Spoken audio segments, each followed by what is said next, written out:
If you're enjoying these forgotten cases, please like the video and subscribe. It really helps this channel grow.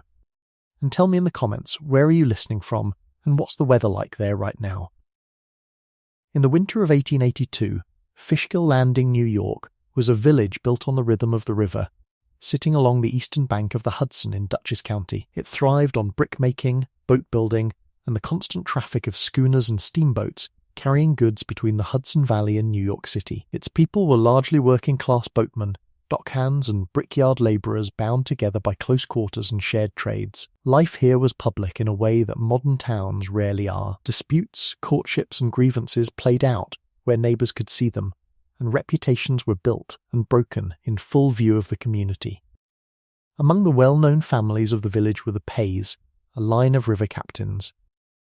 William Paye had commanded his own vessel until his death in 1875, and his sons David, John and Charles followed him onto the water, each eventually captaining boats of his own. In their younger years, the Paye brothers had a reputation for rough living, but by the early 1880s, all three had settled into respectability, joining the local Methodist church and becoming fixtures of the community. David Paye was the best known of the three. He had married young, and after his first wife died in 1870, he raised their daughter, Grace, alone for several years before she left home to work in New York City. In 1878, David remarried. His new wife was Mary Ferguson, the daughter of a brickyard labourer from nearby Branville. She was 18 years old, roughly 22 years younger than her new husband. Contemporary accounts describe Mary as slender, with light brown hair, and strikingly attractive. Her upbringing had not been an easy one, and those who knew her described a young woman shaped by hardship into someone resilient and determined.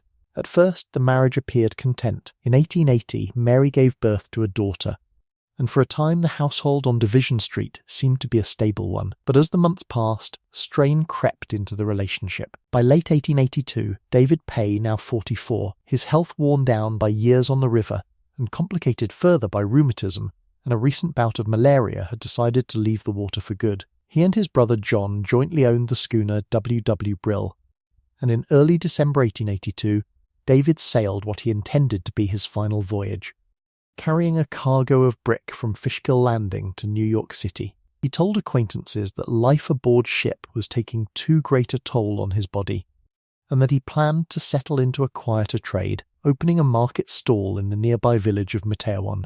Before that voyage, however, the marriage had already come close to collapse. According to later testimony, David Paye had grown suspicious that his wife was involved with another man, a young boarder named William Crawford, who lodged at the home of a couple named Allen, and as some accounts note the Hortons. Paye confided in a friend, J. D. Tallady, that Crawford visited the house whenever David was away, sometimes staying until late into the night. On one occasion, Paye said, he arrived unannounced at the Horton house looking for his wife, and found Crawford there with his head resting in Mary's lap. The confrontation that followed was bitter. According to witnesses, Mary told her husband he was not the father of their daughter, and accused him of drinking and keeping company with disreputable women, in the city accusations he denied. She moved out shortly afterward, taking up residence at the Horton home, and over the following weeks, furniture and bedding were gradually removed from the Paye house and carried to where she was staying. Despite the anger between them, David Paye wanted his wife back. The two eventually reached a formal reconciliation, signing a written agreement before a justice of the peace that laid out the terms of her return. One clause reportedly addressed an accusation that Mary had forged her husband's signature to withdraw money from the bank. David agreed not to pursue the matter further. With the agreement signed, Mary returned to the house on Division Street. It was not, by most accounts, a peaceful household even after that. David returned from his final voyage on the Brill with his rheumatism worse than before. He sent for the family physician, Dr. A. R. Teal, asking to be treated for both the rheumatism and the lingering effects of malaria. Instead of improving, his condition grew steadily worse. He developed a burning sensation in his throat, sharp stomach pain, and a thirst that seemed impossible to satisfy. As the symptoms intensified, Dr. Teal brought in two colleagues from Newburgh, Dr. Henry Wilson and Dr. William Jones, to help determine what was happening to their patient. When tests were run on samples of his vomit, the results pointed to something none of them wanted to confirm: arsenic, A second opinion was sought from Dr. J.D. Seitz, whose analysis confirmed the initial finding. Captain David Paye was dying of arsenic poisoning. By this point, Paye was in severe pain, and the doctors held little hope for his recovery. When they informed him of the prognosis, he began putting his affairs in order. He was too weak to hold a pen, but with what strength remained, he authorized his brother John to withdraw his money from the bank, guiding John's hand as he signed on his behalf. Even as he lay dying, David Paye did not accuse his wife outright. He told his physician that he suspected the poison had come from a pie Mary had baked. He recalled eating heartily of it while she, he said, had eaten only a little. When Mary was asked about the pie, she wept and insisted she had eaten most of it herself, that there had been nothing wrong with it. Dr. Teal also later testified that Paye had raised the possibility the poison came from the household well. On Sunday, December 24th, 1882, the coroner, Dr. J. B. Shennick, went to the Paye home hoping to take an ante-mortem statement, a formal account from a dying man, understood at the time to carry the weight of sworn testimony. But by the time he arrived, David Paye was too weak to speak. His condition continued to fail through Christmas Day, and in the early hours of December 26, 1882, Captain David W. Paye died. At the time, arsenic in small measured doses was sometimes believed, mistakenly, to serve as a treatment for certain ailments, a detail that would complicate, but not ultimately change, the medical conclusion. There was no question in the minds of the physicians who examined him. This was not a man who had absorbed a stray dose. This was poisoning. When the coroner arrived to view the body and empanel a jury for the inquest, they found Mary Paye seated beside her husband's remains, maintaining what witnesses described as a silent, sorrowful vigil. She wept openly. But even as she mourned, whispers moved through the room, some wondering aloud whether her grief was genuine or a performance for the benefit of those watching. That same day, 4 physicians, Dr. Teal, along with Drs. Henry Slack, J. Morey and H.C. Wilson, conducted a post-mortem examination. The findings were consistent with what the earlier tests had shown, traces of arsenic strong enough to leave little doubt as to the cause of death. Portions of the lungs, stomach, liver and intestines were removed and sent to New York City, where chemist Dr. Edward G. Love conducted further analysis to confirm the presence and concentration of the poison. News of Captain Paye's death spread quickly through Fishkill Landing, and with it came speculation. This was a man who, weeks earlier, had recovered from malaria and seemed to those around him strong and capable. Rumours about the state of his marriage resurfaced the brief separation in November, the written agreement, the unresolved questions about a forged signature. One account circulated that David had once told a doctor he believed he had poisoned himself, only to retract the statement and say instead that he suspected his wife. When David's brothers and sisters gathered at his side in his final days, they reportedly vowed to see the truth uncovered, a vow some in the village took as confirmation of where suspicion already pointed. Mary Paye's conduct in the days after her husband's death gave investigators little to work with. She behaved, by most accounts, exactly as a grieving widow would be expected to behave. Still, the coroner ordered her kept under close watch. Investigators noted that in the earliest days of his illness, Mary had been the one to bring her husband his medicine, but that at some point he had stopped accepting anything from her hand. When physicians asked her directly whether she had given him anything beyond what had been prescribed, she denied it firmly.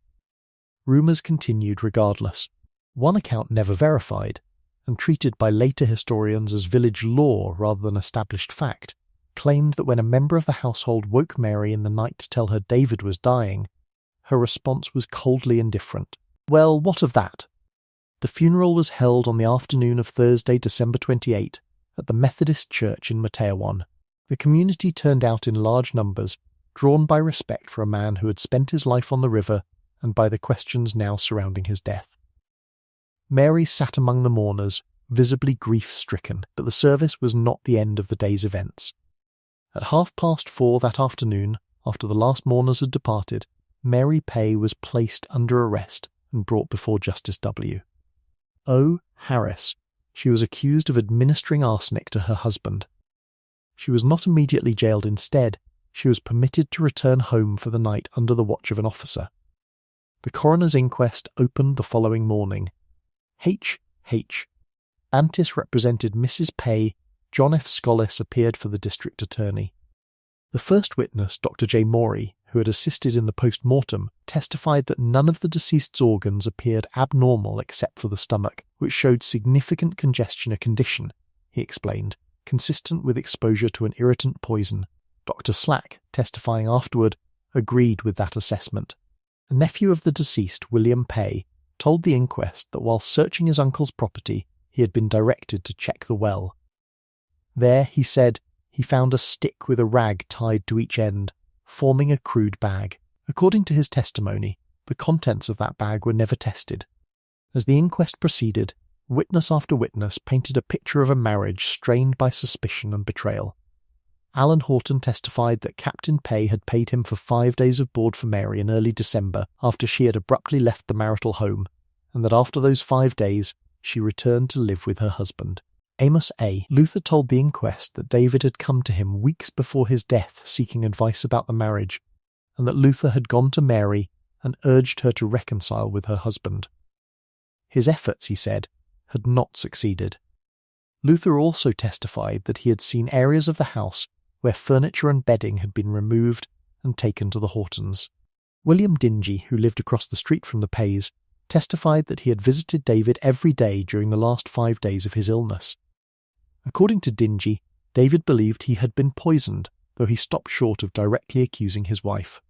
Dingy also recounted that David suspected the wife of a man named Charlie Roth of New York, had been writing to Mary and turning her against him letters, alleging David frequented disreputable establishments in the city and squandered money there, claims David denied. Dingy added that Mary had once mentioned that the Roths had given her bedbug poison, which she claimed to have thrown away. Asked why he believed the marriage had been troubled, Dingy pointed to Mary's association with William Crawford, the young man who boarded at the Horton house. Crawford, he said, visited the Paye home whenever David was away, staying late into the evening, but was never present when David was home. J.D., Talladee Paye's confidant, testified that the marriage was marked by serious discord, which he attributed largely to Mary. David, he said, had forbidden his wife from allowing the Hortons or Crawford into their home, but she continued to see them regardless. Talladee recounted the moment David had gone to the Horton house looking for Mary and found Crawford with his head in her lap, an encounter followed by an argument so heated that some of what was said, in Talladee's words, was not fit to be repeated publicly. He testified that in the aftermath, Mary told her husband he was not the father of her child. Asked to characterize David Paye, Talladee described him as a kind-hearted man devoted to his wife, who routinely overlooked her threats and harsh words. Throughout this testimony, Mary Paye sat in the courtroom showing little visible reaction, reportedly occupying herself with a newspaper. William Crawford himself took the stand. He denied helping Mary forge her husband's signature on a cheque, and denied ever being seen with his head resting in her lap. He acknowledged knowing David Paye and visiting the household sometimes when David was present, sometimes not, but insisted he never stayed past 11 at night and was never alone in the house with Mary. Under further questioning, however, he admitted that the only other person typically present during his visits was the Paye's young daughter, who was usually asleep by 7. He denied visiting the house at all during David's final illness, saying David had explicitly forbidden it. Dr. Teal testified that he had directly asked Mary whether she had given her husband anything to make him ill, and that she had tearfully denied it. He confirmed that David had told him he suspected the poison came either from the household well or from a pie his wife had made. When Mary Paye took the stand, she was questioned closely about her marriage and her relationship with Crawford. She denied any improper conduct with him, calling the accusations against her nothing more than malicious gossip. Asked about the pie, she repeated her earlier claim that she had eaten it herself, and that there had been nothing wrong with it. She denied, in the clearest terms available to her, ever poisoning her husband or playing any role in his death. Her testimony was directly contradicted by another witness, who recalled that it was David who had eaten most of the pie, while Mary had eaten very little. That same witness stated that Mary was the one who typically handled her husband's food and medicine, including a dish of potatoes served during his illness testimony that, if believed, placed the means of poisoning squarely in her hands. When the inquest concluded, the jury returned its finding Captain David Paye had died from the effects of a corrosive poison, most likely arsenic. The jury further named Mary Paye, his widow, as the primary suspect. Mary remained under arrest, but on Friday, January 5, 1883, she was formally discharged. Justice Harris explained the decision plainly. While the cause of death was not in doubt, there was insufficient legal evidence to charge her with murder. The case, brought before a Dutchess County grand jury, produced no indictment. The testimony gathered against her, prosecutors acknowledged, amounted to gossip and circumstantial suspicion rather than proof that would hold in a courtroom. The decision did not settle public opinion. Some in the community believed the investigation had been mishandled, or that the cost of further chemical analysis, estimated at the time to run between $500 and $1,000, a substantial sum for a case resting entirely on circumstantial evidence, had discouraged prosecutors from pursuing the matter further. Others simply accepted that the law required more than suspicion. Following her release, Mary Paye was appointed administrator of her late husband's modest estate. Public sentiment in Fishkill Landing remained sharply divided. Some believed she had escaped justice through a lack of direct proof. Others questioned whether the authorities had done everything they could to find it. What is clear from the historical record is this: David Paye died of arsenic poisoning. He himself in his final days pointed to a pie his wife had made, and to water from their well as possible sources. Multiple witnesses described a marriage defined by suspicion, infidelity, and a documented separation, resolved only through a signed legal agreement. And the physical evidence that might have settled the question, the contents of a bag found in the well, was, according to testimony, never tested. No one was ever convicted in the death of Captain David Paye. The case closed not with a verdict, but with a discharge, a legal acknowledgement that suspicion, however widespread, is not the same as proof. The mystery became a fixture of local memory in Fishkill Landing and the surrounding Hudson Valley, one of many 19th century poisoning cases where domestic discord, gossip, and the limits of contemporary forensic science combined to leave a death unresolved. Arsenic was, in this era, notoriously difficult to trace to a specific hand widely available, tasteless when properly administered, and mimicking the symptoms of ordinary gastric illness closely enough that it often went undetected until a post-mortem examination was performed.